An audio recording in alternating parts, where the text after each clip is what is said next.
whoa, I am the worst person to be around right now. And I'm like aware of that. And I understand. And there was a part of me in my brain that was like, I actually totally understand if people don't want to be around me right now. And they're like, God, she is just a mood killer, that one. You know, she sucks the air out of the goddamn room right now. I get it. I think that's why it feels so significant that somebody would be able to look at my grief with me instead of turning away from me because it's too much for them to stomach, or they don't know what to say to me, or they're off put by my deeply sinister energy these days. Like,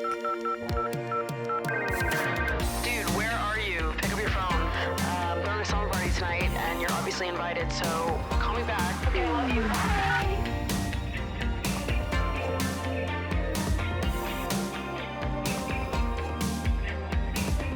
Hello, everyone. Welcome back to Emotionally Online. It's been a minute since I have sat down here with you guys, albeit unexpectedly. I transparently don't know how I'm going to get through this episode of the podcast. I haven't even said anything and I'm already crying. But I can't talk about anything else right now. So I'm going to get through this episode and we're going to talk about it. And then I'm going to try to figure out who I am after this episode is live and I am deep into this next chapter of my life. Sorry. I took the last 2 weeks off of being on the internet to grieve the loss of my Mango, my cat, Miss Mango the Gooey Girl, co-host of this show. God damn it. She's left me with all the work. Who the fuck's gonna edit the show? Mango died unexpectedly 2 weeks ago, and it's been horrible. It's been so bad. I don't know how else to put it. It's been truly a nightmare. It's been the worst thing ever. I really thought that I would be able to keep it together for a lot of this episode. Oh my God, I'm learning that that's just not possible. Okay, great. Mango was the center of my life and a huge part of everything that I do in my personal life and online. I feel like she was a big part of this show. I think that's also why I'm getting really worked up right now, because usually when I sat down to do this podcast, she would come crawling up to me and up on my lap, on my shoulder, on my chest, pacing around me while I'm talking on top of me, unable to figure out exactly where she wanted to sit. Or like, I remember back when the podcast first started, there was a period of time where people would comment, asking who I was talking to, because I look around when I do the show. I don't look directly into the lens all the time. And they're like, she's talking to someone off camera. Like, what is she looking at? And I always thought it was so funny because I was always looking at Mango. She's, prancing around the room or sitting just off screen, sitting on her cat tree that is still right across from me right now. Doing this show reminds me of her. And that is a beautiful thing, and also something that it feels really hard right now, because everything feels different without her here. And yeah, it's like, I feel like I've been severed in half, and I barely know how to function if she's not next to me. So here I am. I'm going to try my best, but yeah, I feel like a chicken with its head cut off, really. I'm going to talk about what happened briefly, and then I'm going to talk about how I'm feeling and what's coming up for me and sort of my experience with grief so far, because I have a lot to say about that. And to be honest with you, talking about what happened and those 36 hours that's probably the hardest part for me. I don't really want to talk about it. I don't want to relive it. It's not fun to think about those 36 hours. I would rather talk about the beautiful 5 years that I had with her. But I'm going to talk about what happened so that nobody asks me about it ever again.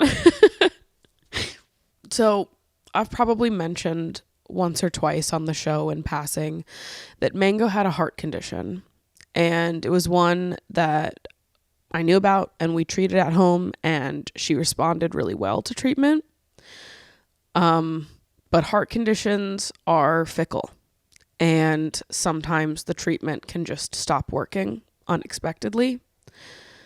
I knew that it was possible that Mango would not live as long as I wanted her to. I knew that. But you always hope for the best. And I never thought about death with Mango. And this is why I've always cried every single time I take her to the vet, and why vet visits have always been really emotional for me, because we've never really had a normal vet visit. There was always something. And so I knew that the odds of Mango living to see me into my 40s were probably slim. But I believed, but I think I really believed that because her heart condition had been so well managed, that there could be some miracle that could happen, and that, that it just wouldn't happen to us, and that she would be here for a really long time. But obviously that's not what happened. Everything was normal until it wasn't. We had a beautiful couple of days together, just me at the house. I was filming, watching movies. We cuddled a lot, and we went to bed the same as usual and cuddled all night. And then I woke up to the sound of her crying. And when I opened my eyes and looked at her, I realized that she had lost control of her back legs and she could no longer use them. So I immediately hopped out of bed and rushed her to the emergency vet. And from there, the conversations got really bleak really quickly. So I didn't have a lot of time to process what was happening and make my own peace with it. I just had to kind of take each moment as it was. From the moment that I rushed her to the emergency vet to the time that she passed was about 36 hours. So yeah, I did not expect that it was going to happen like this or happen so fast, but it did. And basically the treatment for her heart condition had stopped working. The last checkup that we had for it was in June, and in June her heart looked beautiful. The treatment was working, everything was fine, she looked okay. So sometime between June and now, things took a turn. There was nothing different about her. She was just as affectionate as ever. She was just as playful as ever. She was eating like normal, using the litter box like normal. Everything was normal until it wasn't. And that is hard for me to wrap my brain around. The staff at the emergency vet and the cardiologist were some of the kindest and most gentle people I've ever met. And thank God for that, because I was a mess. And they really helped lay out all the information for me so that I can make the best decisions for her. When I first dropped her off and the conversation started to get bleak, obviously I was like, well, we're going to do everything. We're going to do fucking everything. I will go tens of thousands of dollars into debt to keep this cat alive. For the love of God, do everything that you can to help her. Ashley, my best friend, flew out to come be with me on Wednesday night, and my friends in New York all rallied around me too, and I have more to say about them later on. But the vets and the cardiologist, they did such a wonderful job at being kind and gentle with me and really laying out what was happening what the prognosis was, what the best case scenario was, and it became evident within the first 24 hours that the best case scenario was not one that gave Mango the best quality of life. And so when I went back into the emergency vet on Thursday, we had to have a conversation where they basically explained to me what my options were.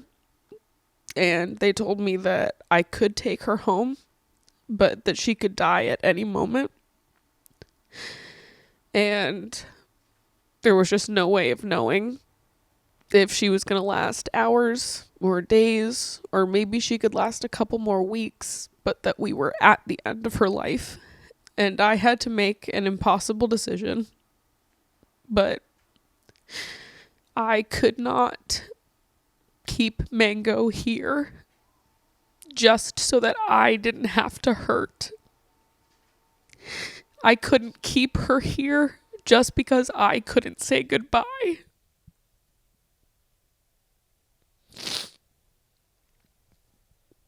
I don't want Mango to suffer. I didn't want her to remember the end of her life as being one that was painful and scary, and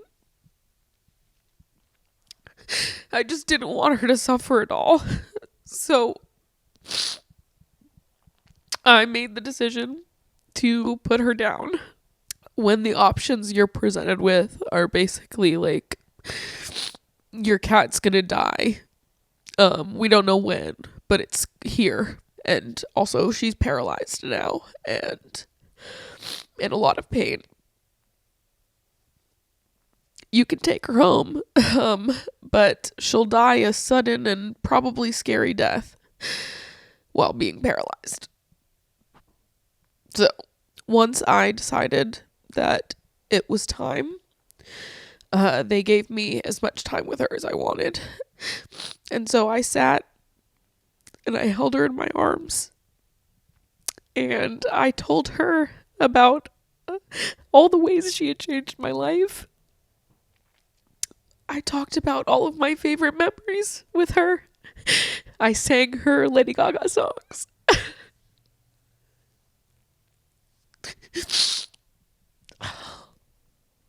I'm sorry I'm crying so much. I can't do this and not cry. And I think in those final moments, I was so scared that she was sad, because I knew how much she loved me. And like, the idea of never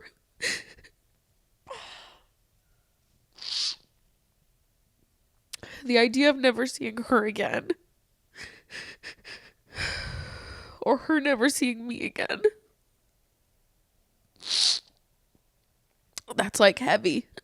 It's heavy for me, and I imagined that it was heavy for her too. Obviously she's a cat and I don't know how much she understood. But in my head it was like, whatever I was feeling, I was also imagining her feeling that way, which was hard.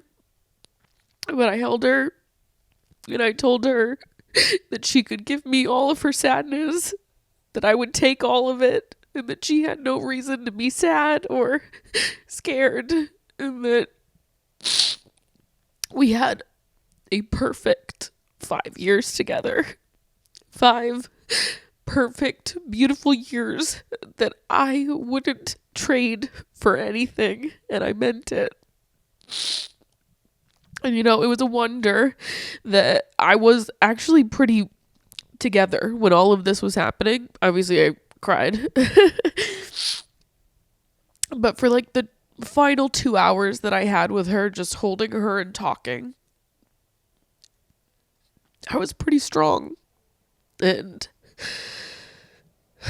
I think it's because I wanted her to feel comfortable, and I didn't want my reaction to stress her out and make her scared. So I'm glad that we got to spend those 2 hours together in a calm and just loving environment. as truly painful and like gut-wrenching that those memories are to me.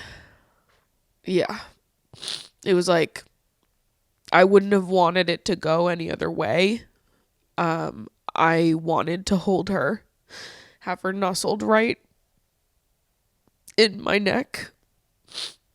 I wanted to just hold her and have her resting on me and have that be the last thing that she remembers. So she was put down in my arms. And I wanted that for her. And also, it was so terrible, and it's not even the putting down part, it's the once it's done and then you have to pass off the lifeless body of the thing you love most in the whole world. I wish that I didn't have to do that. You know, I needed to, because that was my baby, and I needed to hold her throughout all of that and make sure that she knew that she was so loved, so safe. And I know that she knew that because she loved me so much. But that's a memory that I wish I didn't have. And that's been hard over the last 2 weeks. Whoa, okay. Fuck, I'm like barely into this podcast episode and I already feel like my head's gonna fall off. Okay. So that is what happened. Mango had a heart condition.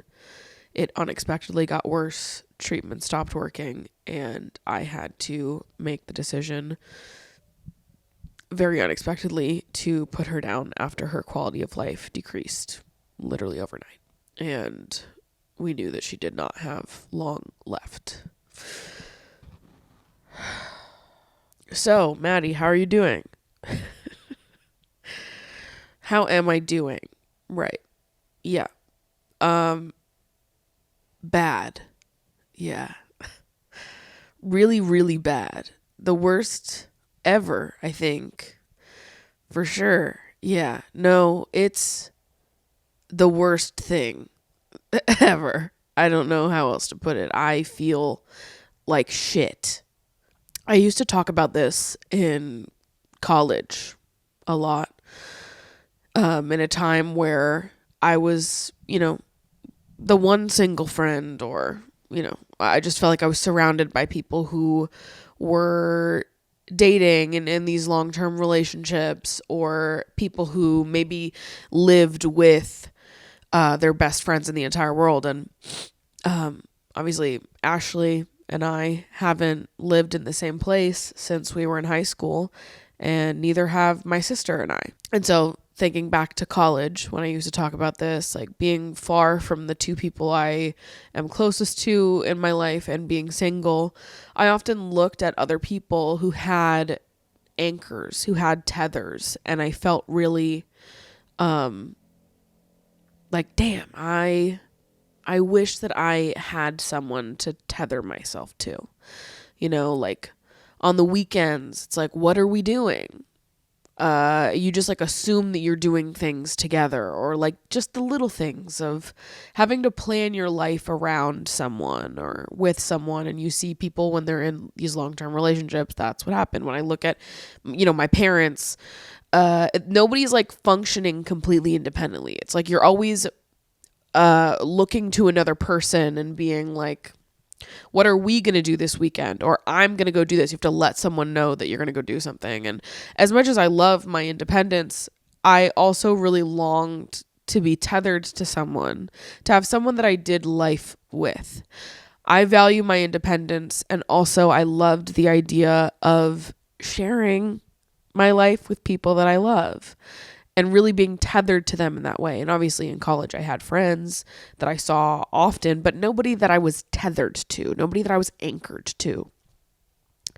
And I always looked around at other people who had that, and I was like, wow, that seems really beautiful and comforting. And, I look forward to a time in my life where, my best friends and I live in the same place again, or when I find someone in New York to tether myself to plant my feet with. I graduated college in 2019 and I adopted Mango in 2020.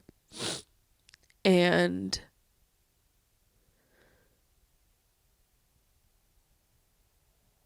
it was like my whole life changed overnight. And for the first time, I had an anchor. I had a tether. There was something to build my life around, something to share every part of myself with. And that thing was Mango. And we moved into this apartment together in 2021. My first time living completely alone without any roommates. And over the last 4 years of living in this apartment, it turned into a home. And I look around and every corner of this apartment reminds me of her. And during the first couple days without her, that made me really mad and I didn't want to be here. And then it was like I boomeranged to feeling the total opposite, and now I want to stay here forever. Now I'm like, do you think they'll just let me keep this unit till I die? Like, now I don't think I can ever leave. And I love that so much of this place reminds me of her. I love that I look around and it's like, yeah, the cat tree reminds me of her, and the toys and the scratches on the arms of my chairs, like those things remind me of her. The amount of cat hair that's just embedded in all the rugs, like, of course those things remind me of her, but it's more than that actually. I look around at everything, you know, the fucking wall decor. Mango had nothing to do with that.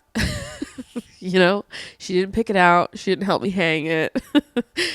But even that reminds me of her, because it's like I look around and I feel like everything that is around me is a product of the person I became through her love. And I'm just devastated. And I feel like I'm floating through space. And it's weird. It's weird not having this tiny, beautiful thing to look after, to wake up and immediately have things to do, to, you know, throughout my day. She was always on top of me. It was like stage 5 clinger, that one. And I was to her too. We were 2 stage 5 clingers. You think that wouldn't work, but it really does. It really, really worked, actually. And whenever, you know, I'd be sitting working at my desk and she would usually be sitting right behind me on that corner of the couch, or she would come and want to perch on my shoulder, chest area. And that was that. But even if she wasn't there, I would then be the needy one. If she wasn't begging me for love, I was begging her for love. You know, if she wasn't there, I'd be like, where is she? Mango, where'd you go? Mango, get over here right now. What are we doing? And obviously she slept in bed with me every night. And so usually if I woke up in the middle of the night, the first thing that I would do is look to make sure that she was still in bed with me. And if she wasn't, I would wake myself up completely in the middle of the night, walk out to the living room and be like, where did you go? Why did you leave? And she'd come trotting back to the room with me. Like, I can't express to you, as needy as she was to me, I was just as needy to her. We were glued to each other. And she knows everything about me. It's like, it's weird to try to explain this to people. And like when I first lost her, I was like, I don't need to talk to people who have like lost pets before. I need to talk to 20-something-year-old women who experienced living alone and doing life independently for the first time with this animal that became like an extension of their own brain, that then they lost that animal too soon. It's so hyper specific. I'm like, I need to talk to people who understand what this feeling is, because I I don't even know how to explain it to people, but it's like the version of yourself that you are when you're completely and totally alone. Nobody ever gets to see that, right? Because even when you're so comfortable with someone, whether it's a best friend or a partner or whoever, the version of you that you are when you are completely alone is different. No one will ever know this version of me except for her. We did everything together. I have lived alone for 4 years, but I have had her with me for every single fucking second of those 4 years. She was my shadow. We had 5 years together, but I think that if you added up all the time, literally, if you added up all of the hours, the minutes, seconds that I spent with her, I think that in the 5 years that we had, I probably spent more time with her than most people will spend with their pets throughout their whole lives. And it's because I live alone, I work from home, and I'm here a lot. This is where I like to be. I like being in my house. I host. This is also the apartment that all my friends come to. Everyone comes here. We all hang out here. I'm working here 24/7. Like, the only times that she wasn't with me was when I traveled. I feel really lucky now to have been able to spend the last 5 years with her all the goddamn time. I worked from home the entire time that I had her.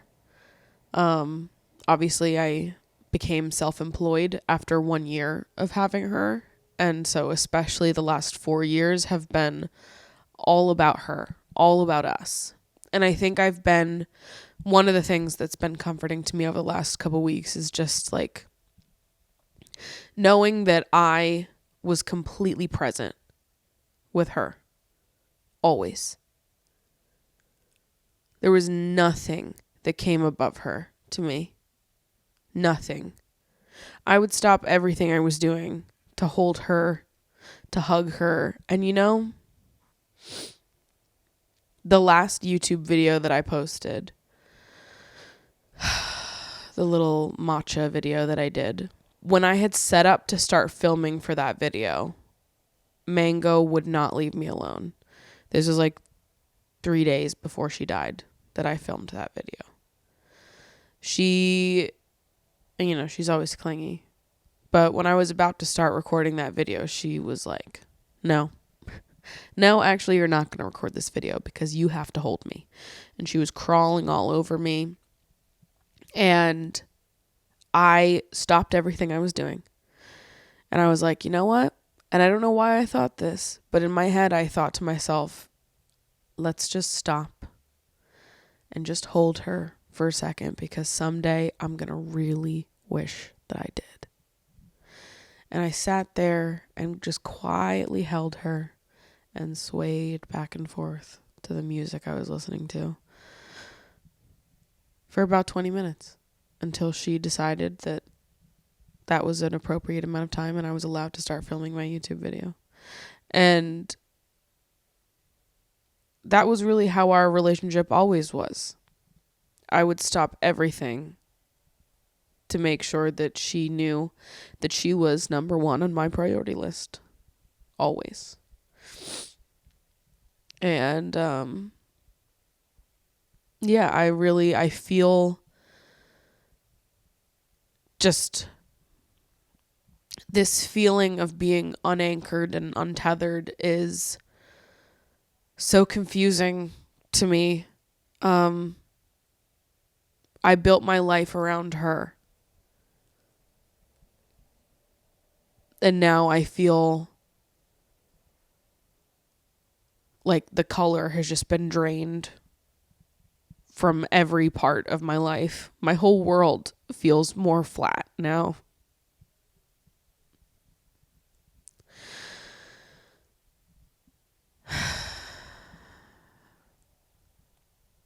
I'm like just trying to focus on breathing, drinking water, and feeling everything that I have to feel. But it's really hard because I feel, just so sad. It's hard to see the light at the end of the tunnel. I feel like I'm going to be sad for the rest of my life. I feel like I'll never be happy again. I feel like I discovered some kind of secret. I know how good it can really be because I had it so good. And now it just feels like, well, it's all downhill. And I understand I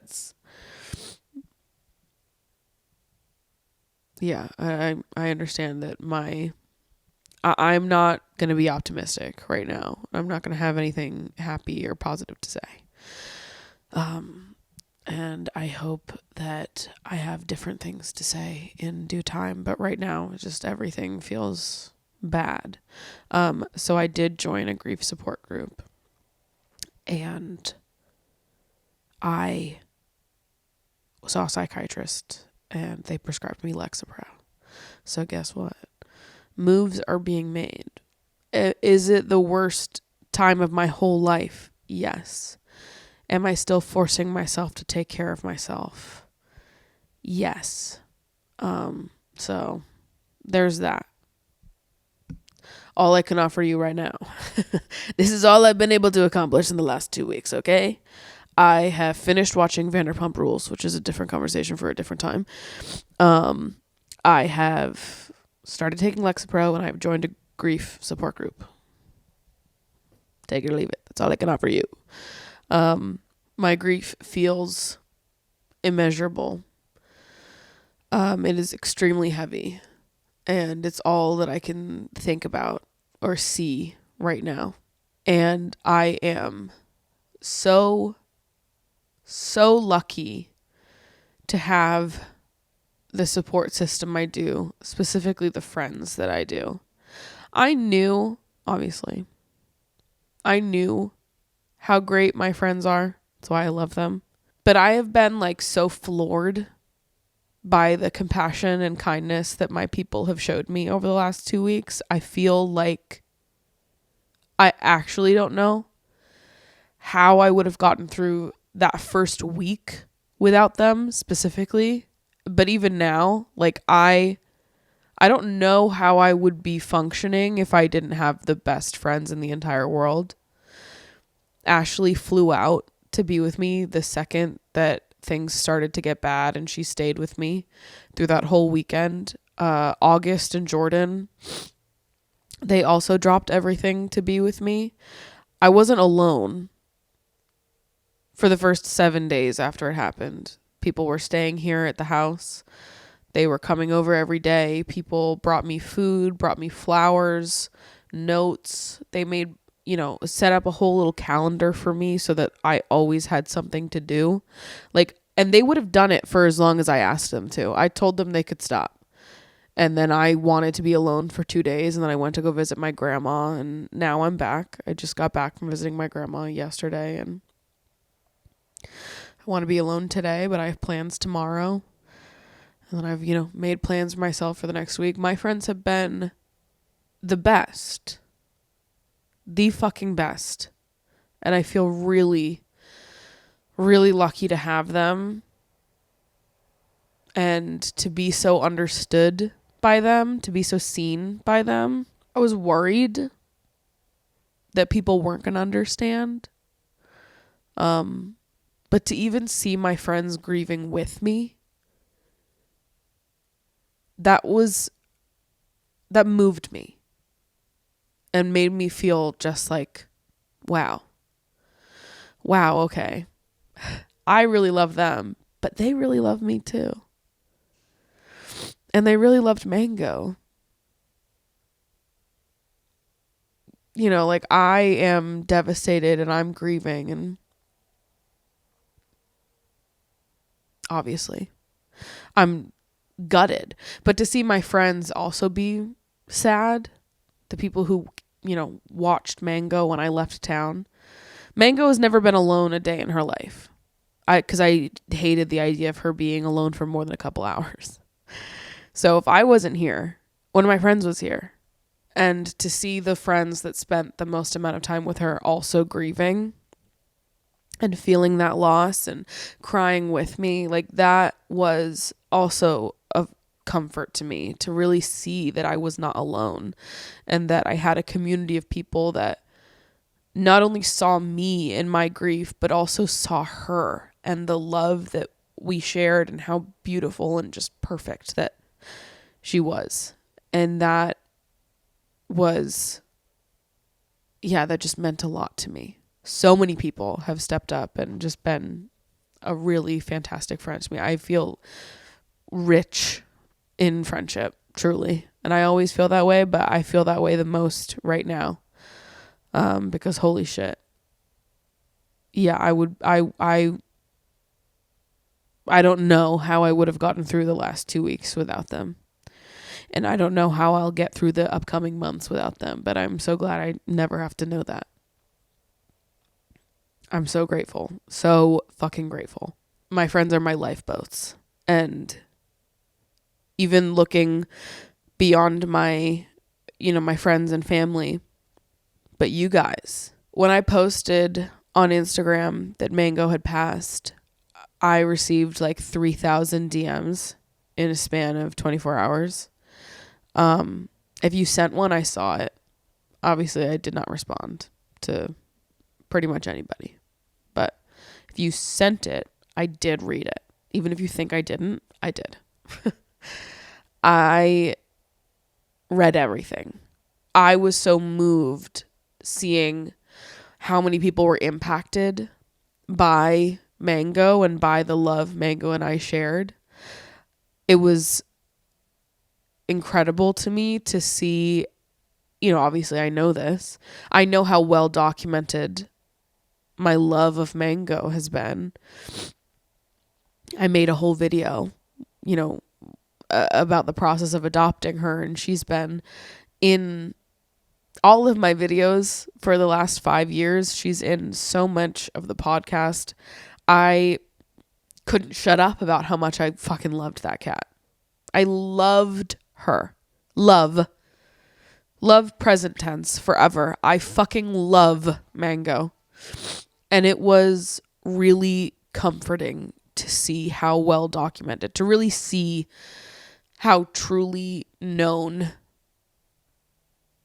that love was, to know that you saw it. It was a similar thing that I experienced with my friends. It was like, whoa, I'm not alone in understanding how significant Mango was, not only to me in, my own life story, but also like as a joint unit. The love that the two of us shared, that other people witnessed. And yeah, I your kindness and understanding of me has been so meaningful.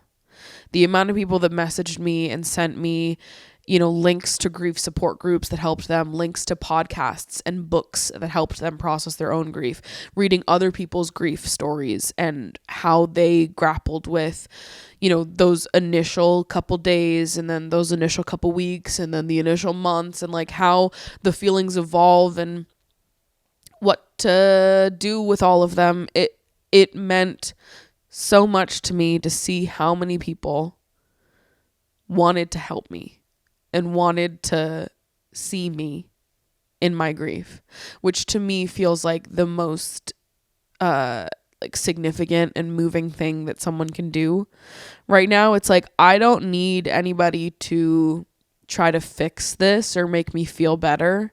I don't need someone to try to make me happy or to try to put the light at the end of the tunnel. Like when I say that I feel like I'll never be happy again and everything is just fucking bad and I am sad and angry and just, it's the worst. I don't need someone to change that or fix it for me. I only need people who are able to look at it with me, that will look at me and my grief and not turn away from me or try to change me because it's uncomfortable for them or, whatever. I worried that on Wednesday, before the day before Mango was put down, but when she was at the emergency vet, and I was texting Ashley, and she, got on a fucking plane and came to me. But I was talking to my mom, and my mom was like, you cannot be alone right now. You need to call your friends. And so I texted August and Jordan, and I asked them to come over, and they came, and I was, telling them everything and crying and whatever. And I said to them, I was like, I just need to say this part out loud, but I feel bad. I feel guilty. Like I don't want to be alone right now. I want people to be here. And I also feel guilty asking you to be here because I understand that I'm probably the worst person to be around right now. And I have nothing fun to add to conversation. And I am just like an energy suck. And I know that. And I feel bad that I have to ask you to be around me when I'm like this. And obviously, since they are the best people in the whole goddamn fucking world, they're like, oh, shut the fuck up. You shut up. You're not the worst person in the world to be around. It is actually fine. This is what friends are for. And like, I'm grieving with you. And we will get through this together. And like, thank God I have friends that are so fucking nice. But it is also like, what I am talking about is just being like, whoa, I am the worst person to be around right now. And I'm like aware of that. And I understand. And there was a part of me in my brain that was like, I actually totally understand if people don't want to be around me right now. And they're like, God, she is just a mood killer, that one. She sucks the air out of the goddamn room right now. I get it. I do. I understand why someone wouldn't want to be around me. And I think that's why it feels so significant that somebody would be able to look at my grief with me rather than just turning away because it makes them uncomfortable or they're off put by my deeply my deeply sinister energy these days. Like, I understand if you don't want to look at me if you can't stomach it. Or like, people say the first thing, they'll send you the like, I'm so sorry for your loss. But then they actually don't know what to say to you outside of that. So then they just don't say anything to you. And I was not afraid because I would understand if that was the case. But I felt like I had to preemptively tell people that it's like, it's okay if you don't want to do this. It's okay if you can't be around me. It's okay if this is like all too much for you. And of course, everyone was like, shut the fuck up. But it's been meaningful to me that other people are willing to look at my grief with me instead of turning away from me because it's too much for them to stomach or they don't know what to say to me or I'm just bad vibes. It has meant something to me that so many people in my life and people who see my life from a distance have sent me messages being like, and actually you don't have to go through this alone and you don't have to feel like you have to show up as anything other than how you are right now. And you don't have to like hide yourself and isolate because you're grieving and you think that it's like the worst thing ever and nobody wants to see it. Like, and obviously this is something I think about because of my job and what I do. And listen, we're going to figure it out together. But in my head right now, it feels like there is me before and there is me after. And it feels like there's this line. And now I have to try to figure out who I am without her. We'll see. We'll see. We're just going to keep taking things day by day. Hopefully that Lexapro starts to kick in soon. Because, god damn, dude. Holy fuck. My brain is not a good place to be. I'll let you know that much. It is really bad. It's so bad up here. Fuck. It's not good. It's not good. What I will say, one of the like parts of grief that I didn't anticipate, at least not in the ways that it has popped up. And it's the anger that I feel about all the things I don't have to do anymore. The conveniences that I have been awarded upon her passing, the things that were taken off my to-do list, and how angry I am that my life could be, logistically easier in any way when emotionally I feel like I have been, stabbed in the heart and just destroyed. It made me angry. Obviously, I went up to Maine to go visit my grandma and spend some days with her, and I got mad that I could make that decision without second thought, that I didn't have to find a cat sitter, that I didn't have to write a massive letter to whoever was staying to cat sit her, explaining all of the medications that she was on and when to give them and yada yada, whatever, all of that. The fact that I could just without second thought be like, oh, I think I'm gonna go to Maine and see my grandma, and be like, okay, that's it, nothing else. And it made me angry. I was like, what the fuck? That actually, it makes me mad that anything could be easier. I would have given up everything to keep doing the things that I was doing before. The fact that I wake up in the morning and I don't have a list of things to do before I start taking care of myself, like, fuck that. I liked my job. I liked the things that I had to do to take care of her. I liked being her mom. I didn't want to give up those things. It makes me mad. I start to get fired up about it. I feel like I was robbed of something that I was really fucking good at, that I liked doing. I liked planning my life around her. I liked that my to-do list was long. I liked that nothing, planning a vacation was never just like, oh, let's go fucking go. Because I had to figure out all this stuff with her. I liked doing those things. And even like, I haven't moved the litter box or done anything about that. I'm pretty sure there's still stuff in it. Whatever. Literally don't care. We'll see when I get to that. That could be a couple more weeks. I don't know. We're going to let that sit there for now. But the litter box is in the corner by my front door. And because of where it is, I have a shoe rack next to it. And because of the placement of the litter box and where the shoe rack is, because of that, my front door has never been able to open all the way because there's something blocking the door. And it makes me mad that when I eventually move the litter box out of the apartment, the door will be able to open all the way. Fuck that. I don't want that. I want to have a fucking door that's blocked. I don't want to be able to open it all the way. I haven't been able to sleep or shower with the door closed in 5 years because Mango couldn't be apart from me and I couldn't be apart from her. I've showered with the door open. Do you understand how cold that is? I have been taking pretty much cold showers for 5 years and now I can close the door and I'm like, why the fuck would I want to do that? That's so fucking stupid. It makes me mad that anything could be like that I would get time back or that there'd be any kind of logistical convenience awarded to me upon her passing. It makes me furious. Furious. Because I didn't want it.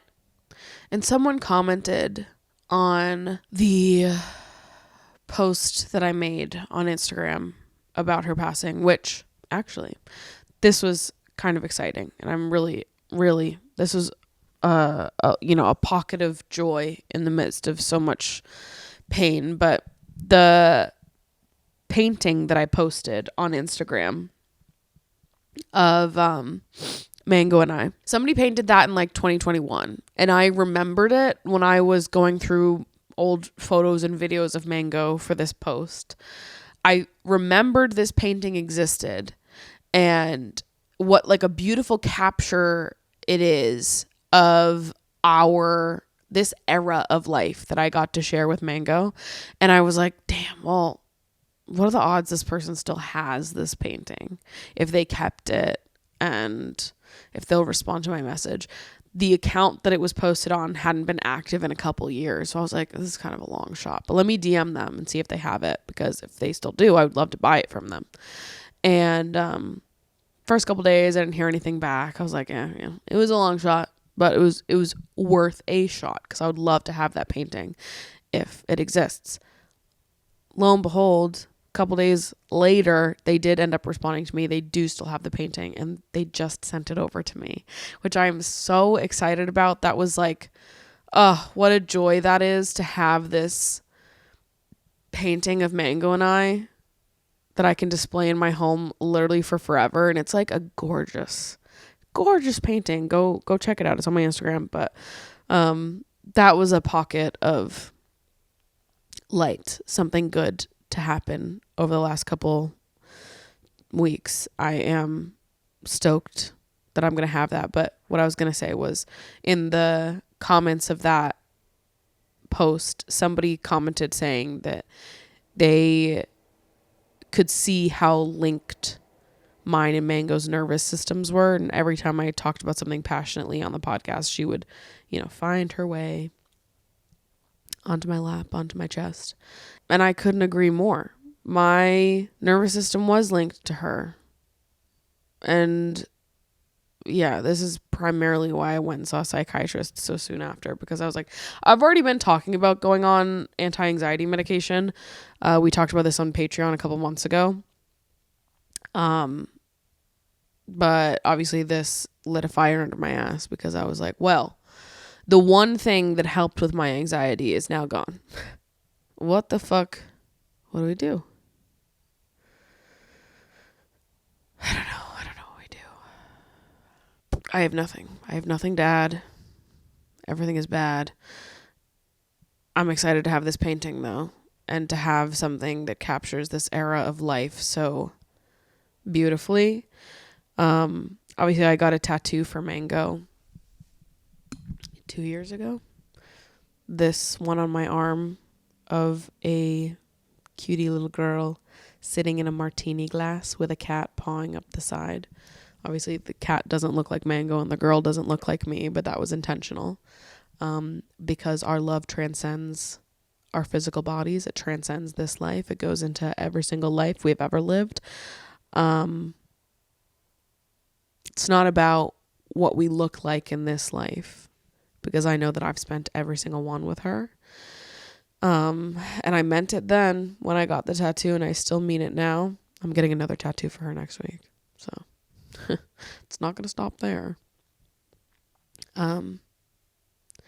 But I wanted to memorialize this era of my life, getting to live in the best city in the world and realize a childhood dream alongside my soul cat.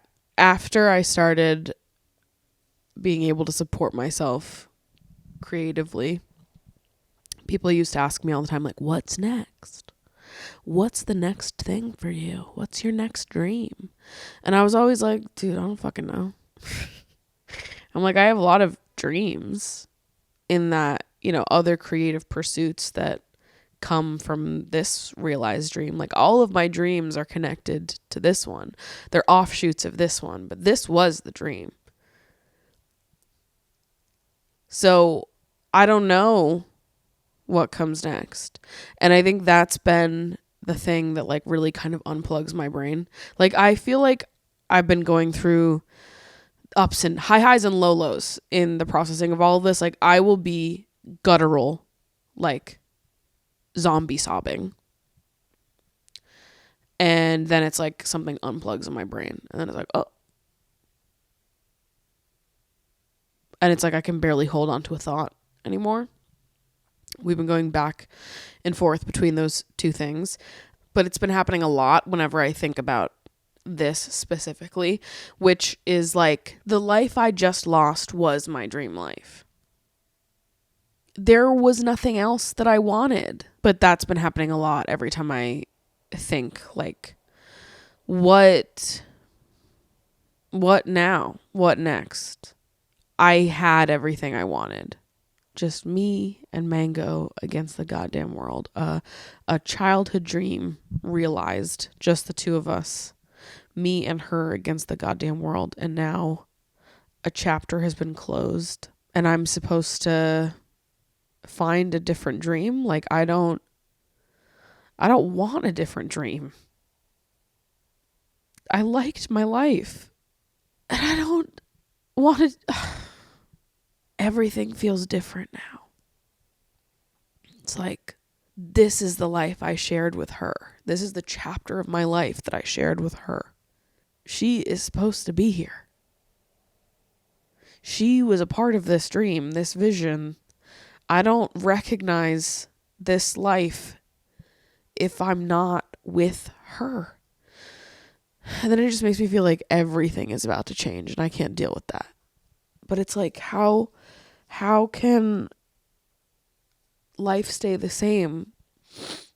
How can it look like this if she's not here? That also feels unnatural to me. Like, everything feels unnatural. This is why it unplugs. Like, there's like an unplug moment that happens in my brain where all of a sudden I'm like, and now I can't put a thought together. It's like parts of myself are being called into question now. Even I was talking to my friend Ellie the other day and I was like, am I still an introvert without Mango? Am I a true introvert, or was I just introverted because I wanted to be with her? You know? Like, was I really all of these things? Was that me? Or did I just love her so much that became who I was? I don't know. That's been weird to me too. Where I'm like, how much of me changes now that she's gone? How much of me stays the same now that she's gone? Am I completely the same? Or am I completely different? Or is it somewhere in between? I don't know. Nothing feels right. Like, I don't have answers. I know that how life is now and who I am now feels completely and utterly wrong because she's not attached at my hip. Every part of me feels, like a mismatched Mr. Potato Head. It all feels wrong. But the idea of being different and my life being different also feels wrong because it doesn't look similar to the version of life I shared with her. And why the fuck would I want anything else other than this? This was all I wanted. But it just, like, everything feels wrong. I all of it. Nothing feels good. I can't sink my teeth into anything. I'm just like floating through space. It's very confusing. It is very confusing. Especially for me as someone who likes to have I like to have everything organized inside my head. I like to have very clear perspectives and reflections and understandings about myself. And now I'm like, who fucking knows? Not me. I literally know nothing. And there have been so many signs from her. Well, before I get into that, let me just say, I feel her. I don't actually feel like I'm alone. Sometimes I'll have moments where I'm like, oh my God, there's no one here. But I do feel like she's here. I've even felt that, even when I was home visiting my grandma, I was driving in the car and I felt like she was in the car. And I was like, I don't know why I feel like you're here. But it's like, she was a part of me. She was the voice of my subconscious. I don't know how to explain this. But that feeling that she gave me, I'll get it from time to time. And I'm like, whoa. And it was really hard flying home yesterday. Because usually, the thing that makes flying home so exciting is her. Walking down the hallway to enter my apartment is pretty tough. Because I'm I'll still feel a surge of excitement. And then I have to be like, oh, okay, wait. Don't get excited. There's nothing on the other side of the door. The day before I put her down, when I had to take the Uber back home from the emergency vet, when she was staying at the emergency vet overnight, and I Ubered back to my house, and then my friends came over.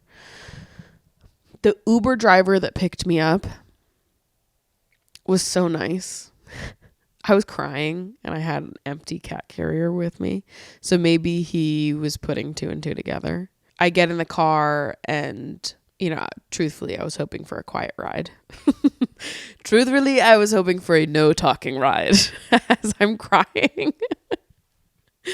But he wanted to talk and he's telling me, he was making me giggle a little bit. Retelling this story, I've had a little laugh because he was talking to me like he was a psychic or like he like was really in tune. Maybe he was, but it was just like an unexpected vibe to get from your Uber driver, where the Uber driver was like, "Are you the only daughter in your family?"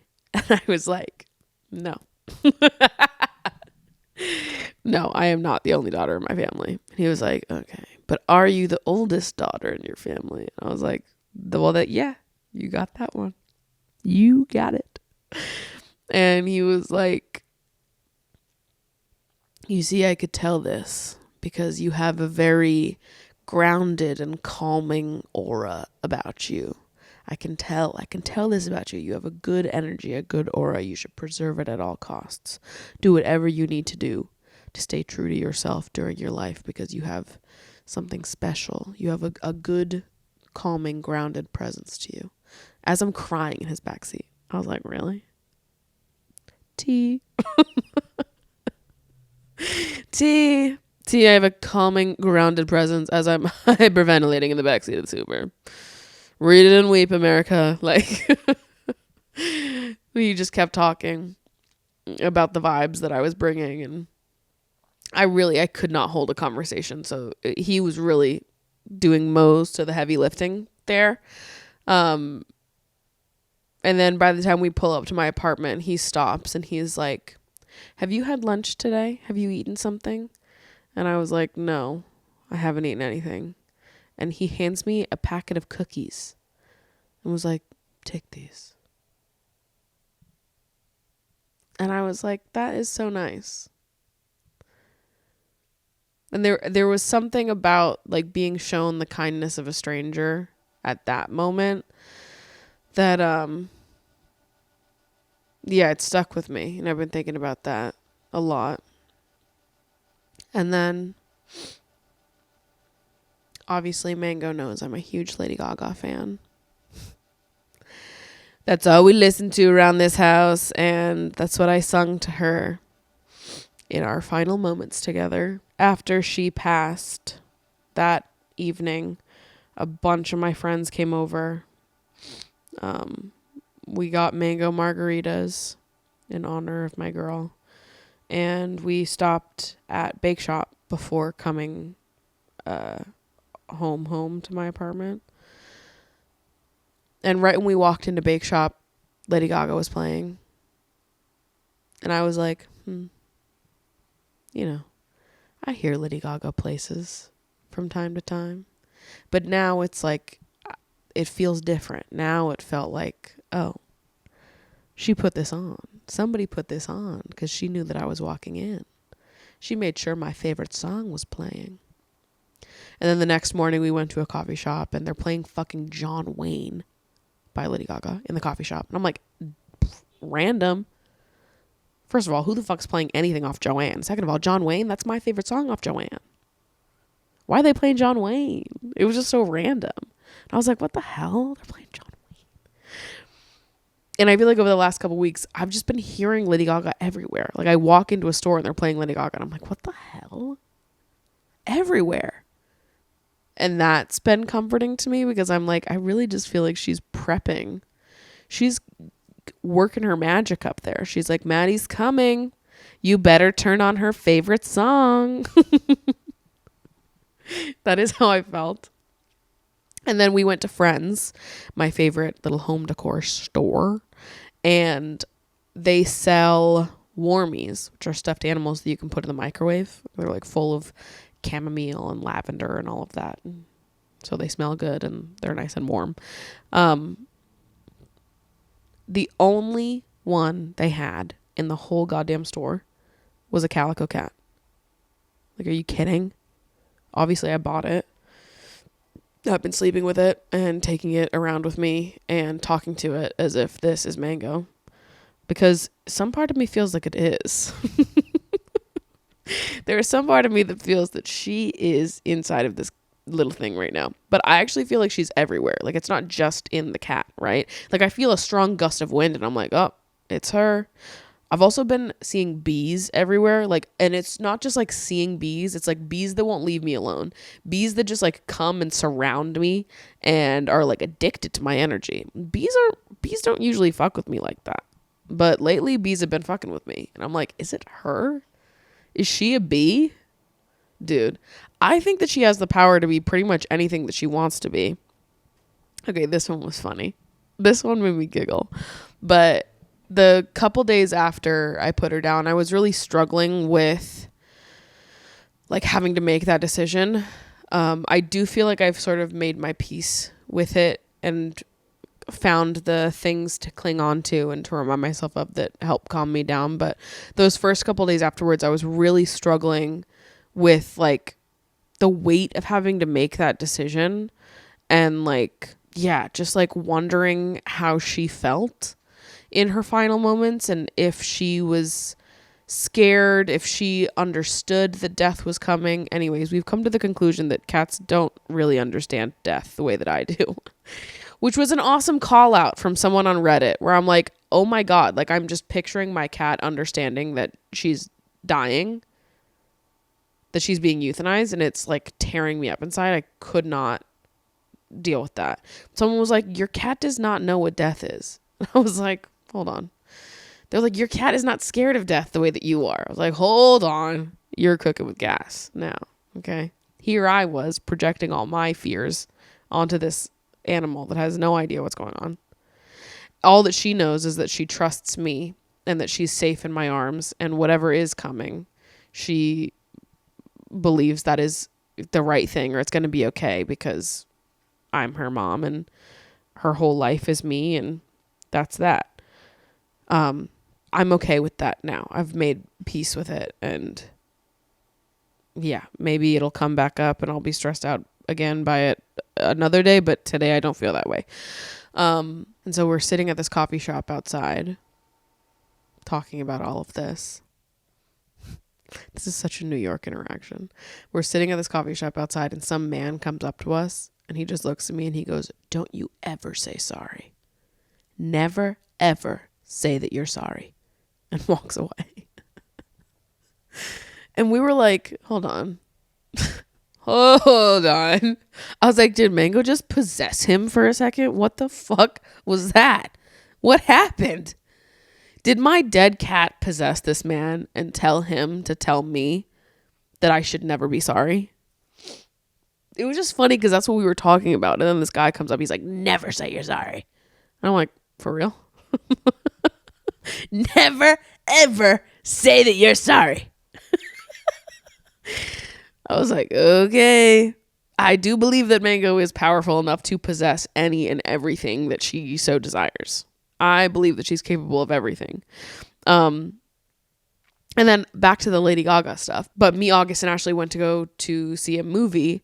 And this was after I'd already been talking about how I was hearing Gaga everywhere. And we were already like clocking it every which way. And we get into this Uber. And the driver had like a homemade CD that he was listening to. And right when we get in the car, he starts like randomizing, like skipping through a bunch of tracks. And he ends on Rain on Me. And I just like look at August and I look at Ashley and I start crying. And I'm like, oh my God. And I literally have not listened to any other musical artist other than Gaga since she passed. Obviously Gaga is what holds me together. Her music has guided me through every hard thing I've ever felt, so it's going to guide me through grief too. And I've been listening to Rain on Me a lot specifically because as depressed and dark as everything feels right now, I refuse to let death harden me. I refuse to let loss scare me from loving as hard as I humanly possibly can. I will be brave in honor of her. I'd rather be dry, but at least I'm alive. Rain on me. I would rather not feel this way. I would rather not be grieving, crying so hard that I feel like I'm going to throw up every organ inside my body. I would rather not know the depth of pain I feel without her. I would rather not know that. I would rather be dry, but at least I'm alive. But God, how fucking lucky am I to have loved something so deeply, to have loved another living thing so deeply, to have been permanently and forever changed by that love. How lucky am I to be so alive and so present in my emotions, in my feelings. I'd rather be dry, but at least I'm alive. Rain on me. Fucking bring it.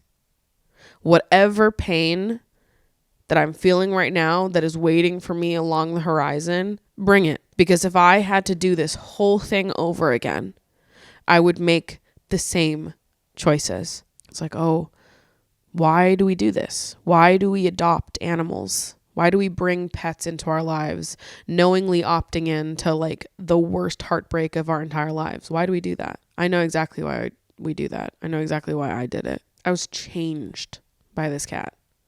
Changed. And I can't believe that she's not here. But if you took me back to day one when I adopted her and you told me that everything was going to play out the exact same way, I would still do all the same things. I wouldn't do a thing differently. I would take this pain every fucking day of the week over never having known her at all. I would rather be sat here with her in my arms right now. I would rather have that. But at least I have lived a life rich enough to know that I'm missing something in the first place. Can you imagine if I never knew? I just blissfully lived my life not understanding how fucking world altering it is to love and be loved by an animal in that way. To have a soulmate type connection with an animal like that.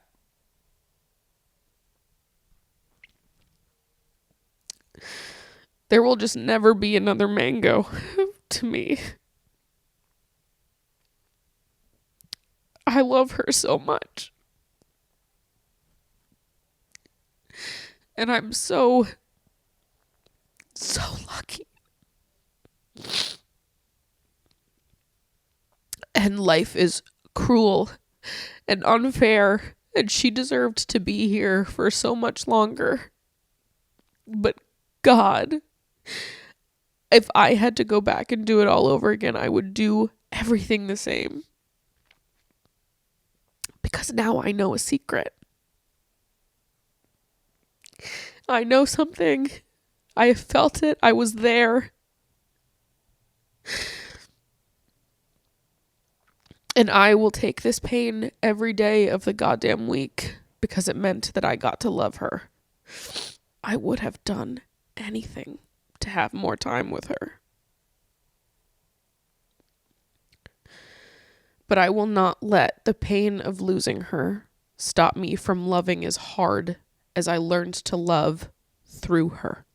I became this version of me with her. I will not let the loss of her implode the version of me that she helped build. I'd rather be dry, but at least I'm alive. Rain on me. I will allow myself to be changed by our love, by the life we lived together. And I will be changed by grief, whether I like it or not. But I will not let her death harden me. This is literally the worst feeling in the whole world. And we opt into it. Thank you for sitting with me, for sitting with my grief, for looking at it with me. Thank you for seeing Mango, for seeing our love, for remembering it with me. I just couldn't get back into doing the show without doing an episode like this first. So here I am. And that's where I'm at. And we're just going to take it one day at a time from here on out. I love you. Thank you. And I will see you in next week's episode.